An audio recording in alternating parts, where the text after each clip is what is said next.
সাগর বিশাল জলরাশির এক অফুরন্ত সম্পদের ভাণ্ডার।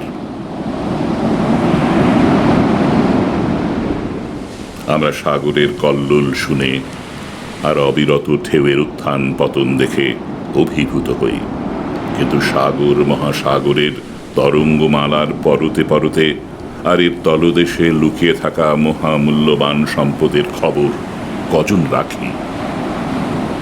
সমুদ্রের লবণাক্ত পানিতে জন্মলাভ করা উদ্ভিদ বা আগাছাকে বলা হয় সামুদ্রিক শৈবাল বা মেরিন ম্যাক্রোঅ্যালজি, যা সিউইড নামে বিশ্বব্যাপী বহুল পরিচিত একটি নাম। খাদ্য উৎপাদনের জন্য কৃষিজ খাদ্যের উপর নির্ভরশীলতা কমিয়ে উদ্ভাবন করা হচ্ছে খাদ্য উৎপাদনের নতুন নতুন উৎস। সেক্ষেত্রে সমুদ্রের তলদেশ জুড়ে খাদ্যের যে বিশাল সম্ভার রয়েছে, তার মধ্যে সিউইড অন্যতম। সিউইড বিভিন্ন দেশে খাদ্যের পাশাপাশি শিল্পের কাঁচামাল হিসেবেও ব্যবহৃত হয়ে আসছে। বিশ্বের অন্যান্য দেশের মতো বাংলাদেশও সমুদ্র তলদেশের সম্পদকে প্রাত্যহিক জীবনে কাজে লাগাবার জন্য পরিচালনা করে আসছে বিভিন্ন সমীক্ষা ও প্রকল্প। বিশাল সমুদ্র জয়ের পরে বর্তমান সরকার বাংলাদেশে সিউইড চাষ কর্মসূচি বাস্তবায়নের কাজ হাতে নিয়েছে। তারই একটি হলো উপকূলীয় এলাকায় সামুদ্রিক শৈবাল চাষের অভিযোজন পরীক্ষা পরিচালনার সামর্থ্য বৃদ্ধিকরণ প্রকল্প বা capacity building for conducting adaptive trials on seaweed cultivation in coastal areas, যা কৃষি গবেষণা ফাউন্ডেশনের অর্থায়নে বাংলাদেশ কৃষি গবেষণা কাউন্সিলের সমন্বয়ে বাংলাদেশ কৃষি গবেষণা ইনস্টিটিউটের সরেজমিন গবেষণা বিভাগ কর্তৃক কক্সবাজার জেলায় বাস্তবায়নাধীন। জানুয়ারি 2016 সাল থেকে জুন 2017 পর্যন্ত মেয়াদকালীন এই প্রকল্পের বর্তমান কর্ম পরিচালনা করা হচ্ছে নুনিয়াছড়া সৈকতে। এই প্রকল্পের আওতায় সাফল্যজনকভাবে কক্সবাজার জেলার সমুদ্র উপকূলে বিজ্ঞানীরা মাত্র 30 দিনে প্রতি বর্গ মিটারে 10 কেজি কাঁচা শৈবাল উৎপাদনে সক্ষম হয়েছেন, যার বাজার মূল্য প্রায় 200 টাকা। এই প্রকল্পের উদ্দেশ্য হল বাংলাদেশের উপকূল এলাকায় স্থানীয়ভাবে প্রাপ্ত বাণিজ্যিক গুরুত্ববহ সিউইড সমূহের পরিচিতিকরণ, খাবার হিসেবে ব্যবহারের নিমিত্তে এক ধাপ বীজ উৎপাদন পদ্ধতি ব্যবহার করে ভূমিভিত্তিক নার্সারি ভাসমান পদ্ধতিতে সিউইড চাষ করার পদ্ধতি নির্ধারণ, নির্বাচিত সিউইডের ল্যাব ভিত্তিক বহু ধাপ বীজ উৎপাদন পদ্ধতি বাস্তবায়ন, সিউইড ফসল সংগ্রহকরণ, খাদ্যমান নির্ণয়, প্রশিক্ষণের মাধ্যমে সিউইড চাষের ধারণা ও প্রযুক্তিগত কলাকৌশল প্রচার ও বাজারজাতকরণ। সামুদ্রিক শৈবাল নতুন রাজস্বের উৎস হিসেবে কাজ করবে, যা বাংলাদেশের উপকূলীয় জলরাশির বাণিজ্যিক মান বৃদ্ধি করবে। সেই সাথে উপকূলীয় অঞ্চলে আবাদি জমিতে লবণাক্ত বৃদ্ধিজনিত সমস্যা মোকাবেলায় সিউইড চাষ পদ্ধতি অভিযোজন প্রক্রিয়ায় সাহায্য করবে। সামুদ্রিক শৈবাল বা সিউইড একটি অত্যন্ত পুষ্টি সমৃদ্ধ খাদ্য।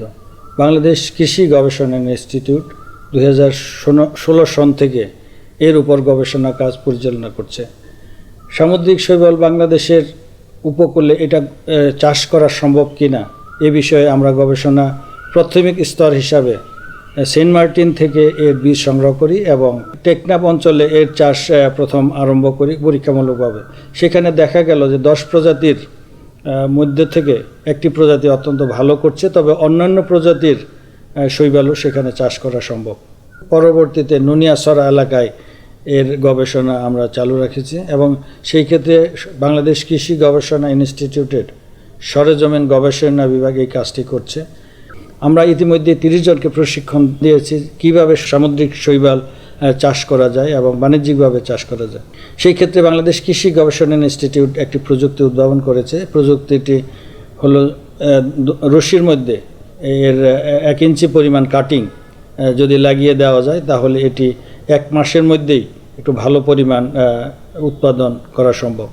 আপনারা জানেন যে বাংলাদেশ সরকারের একটি প্রায়োরিটি সেভেন্থ ফাইবার প্ল্যান, সেখানেও সামুদ্রিক শৈবালকে কিভাবে চাষ বৃদ্ধি করা যায় এবং উন্নয়ন করা যায় সে বিষয়ে দিক নির্দেশনা আছে। সেই আলোকেই মাননীয় কৃষিমন্ত্রী মতিয়া চৌধুরী এমপি মহোদয়ের নির্দেশনায় বাংলাদেশ কৃষি গবেষণা ইনস্টিটিউট এবং যা কৃষি মন্ত্রণালয়ের সার্বিক তত্ত্বাবধানে এই গবেষণা কাজটি হাতে নিয়েছে।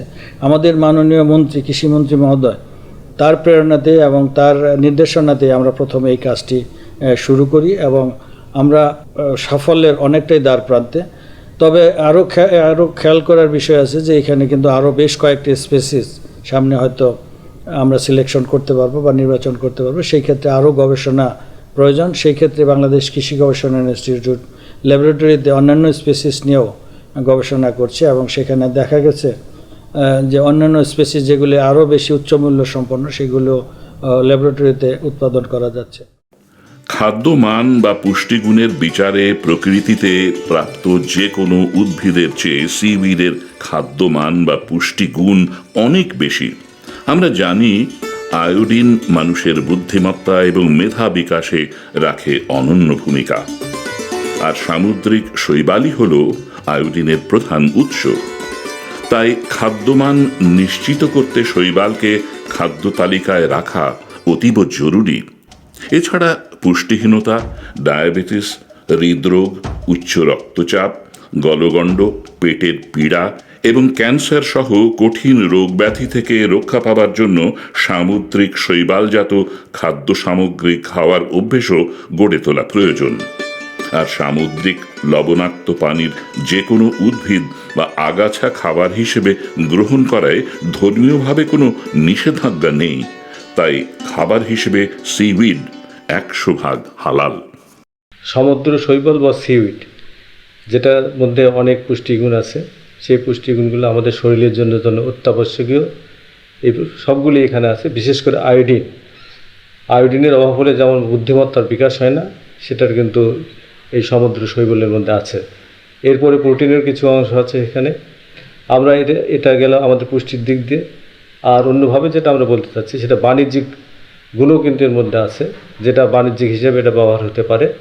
সেটার মধ্যে আছে যেমন এটা দিয়ে আমরা জৈব সার তৈরি করতে পারি, জৈব জ্বালানি তৈরি করতে পারি, তাছাড়া আমাদের কেমিক্যালস তৈরি করতে পারি, যেটা অ্যাগার বলে, সেটাও আমরা কিন্তু এটা তৈরি করতে পারি।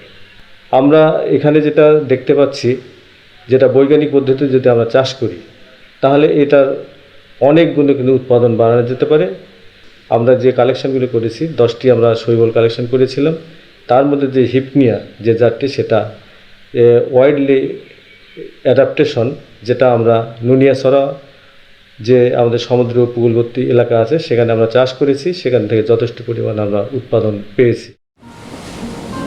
স্থানীয় উপকূলীয় লোকেরা সাগরের ঢেউয়ে ভেসে আসা সিউইড সংগ্রহ করে মায়ানমার ও স্থানীয় বাজারে বিক্রি করে।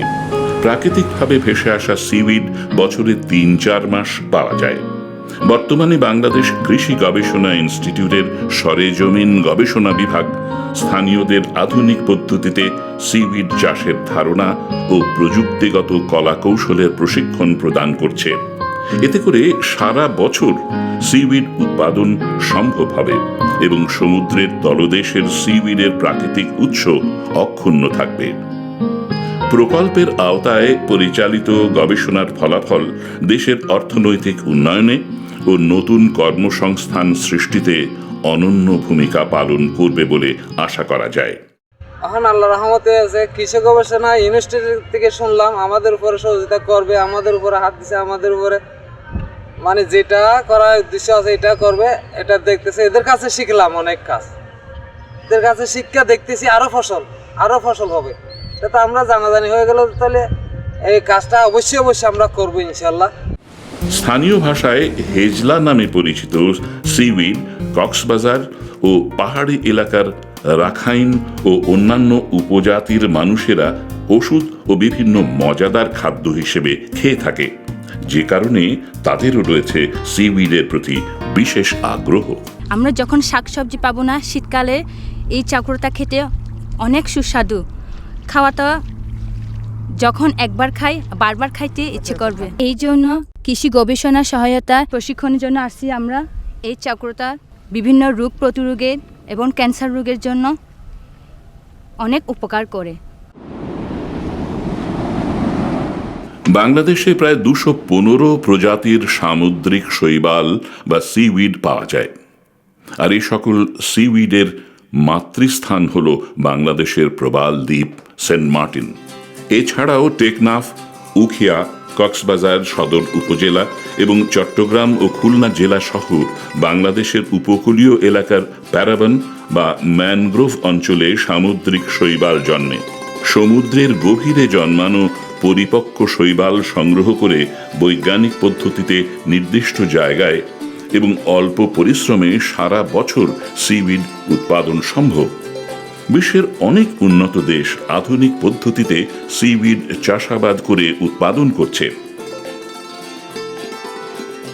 বর্তমান প্রকল্পে সমুদ্র থেকে বিভিন্ন প্রজাতির সিউইড আহরণ এবং নানাভাবে এর নমুনা চাষ পদ্ধতি নিয়ে গবেষণা চলছে। আমরা জানি আমাদের সেন্ট মার্টিন, ইনানি বিচ তৎসংলগ্ন উপকূলীয় এলাকায় আমরা সাধারণত নভেম্বর থেকে জানুয়ারি এবং সর্বোচ্চ ফেব্রুয়ারি মাস পর্যন্ত আমরা সিউইড পেয়ে থাকি। সেই জন্য আমরা সারা বছরব্যাপী সিউইড চাষের জন্য এই ল্যাবরেটরি থেকে স্পোর নিয়ে আমরা সিউইড চাষ করব। মানব খাদ্যের পাশাপাশি সিউইড অন্যান্য যে সকল কাজে ব্যবহার করা হয় তা হল ওষুধ ও রাসায়নিক শিল্পের কাঁচামাল হিসেবে, সাবান ও প্রসাধনী সামগ্রী তৈরিতে, জৈব জ্বালানি হিসেবে, সার তৈরির কাঁচামাল হিসেবে, মাছ এবং মুরগির খাদ্য তৈরিতে, পশুর খাদ্য হিসেবে এবং জীববৈচিত্র্য সংরক্ষণ ও পরিবেশ দূষণ রোধে। সিউইড জনগণের জীবনযাত্রার মান উন্নয়নে হবে একটি মাইল ফলক, হবে বিকল্প আয়ের অন্যতম প্রধান উৎস। 2008 সাল থেকে অ্যাগ্রো অ্যান্ড মেরিন প্রোডাক্টস সহ সিউইড নিয়ে গবেষণা, উৎপাদন, রপ্তানি করে আসতেছি। এ পর্যন্ত Korea, Myanmar, Cambodia, Germany, Britain, ইরাকে 23 মেট্রিক টন সিউইড এবং 2.5 রপ্তানি করে $17,58,500 আয় করতে সক্ষম হয়েছি। সেই সাথে জনমানুষের পুষ্টির অভাব পূরণ ও রোগ প্রতিরোধে শৈবাল একটি কার্যকরী ভূমিকা পালন করবে বলে বিজ্ঞানীরা আশাবাদী হয়ে উঠেছেন। এই শৈবালে আমার একজন গুরু, যিনি বুদ্ধদের গ্যাংয়ে যে দেখবেন যে একজন বাং বলে তাকে, এই ধরনের একজন, তার কাছ থেকে আমি জানতে পারি এই জিনিসের রহস্য। তো তার কাছে আমি জানার পর থেকে আমার নিজের উদ্যোগে আমি শুরু করলাম এটার উপরে গবেষণা করতে করতে দেখলাম যে শুধু এইটা না, ওনাদের যেই কাজে ওনারা ব্যবহার করতেছে তার চেয়েও অধিক কাজে আমরা ব্যবহার করতে পারি। তো এরপর থেকে আমি শুরু করলাম এই কসমেটিক্স শিল্পে কীভাবে সিউইডকে ব্যবহার করা যায়, কিভাবে খাদ্য হিসাবে সিউইডকে ব্যবহার করা যায়, কিভাবে কৃষিক্ষেত্রে ব্যবহার করা যায়, কিভাবে পশু খাদ্যে ব্যবহার করা যায়, কিভাবে জ্বালানি হিসাবে ব্যবহার করা যায়, কিভাবে এটাকে হরমোন হিসাবে, প্ল্যান্ট হরমোন হিসাবে ব্যবহার করা যায়, এগুলো সবই আমি আস্তে আস্তে বের করতে পেরেছি। বাংলাদেশে ফসলি জমির সংকট এবং জলবায়ুর পরিবর্তন আমাদের ভাবিয়ে তুলছে অনেক কাল থেকে। তাই সবুজ বিপ্লবের পাশাপাশি নীল বিপ্লবের প্রচেষ্টায় নিরন্তর কাজ করে যাচ্ছে বাংলাদেশের বিজ্ঞানীরা, যাদের অক্লান্ত পরিশ্রমে বাংলাদেশ কৃষি গবেষণা ইনস্টিটিউট কাঙ্ক্ষিত সেই নীল বিপ্লব বাস্তবায়নের দিকে এগিয়ে যাচ্ছে ধীরে ধীরে। সুবিশাল সমুদ্র উপকূল ঘিরে সিউইড চাষের গবেষণা বাংলাদেশের মানুষের স্বাস্থ্য ও পুষ্টির দৈন্যতা ঘুচিয়ে আর্থসামাজিক অবস্থার উন্নয়নে রাখবে অনন্য ভূমিকা।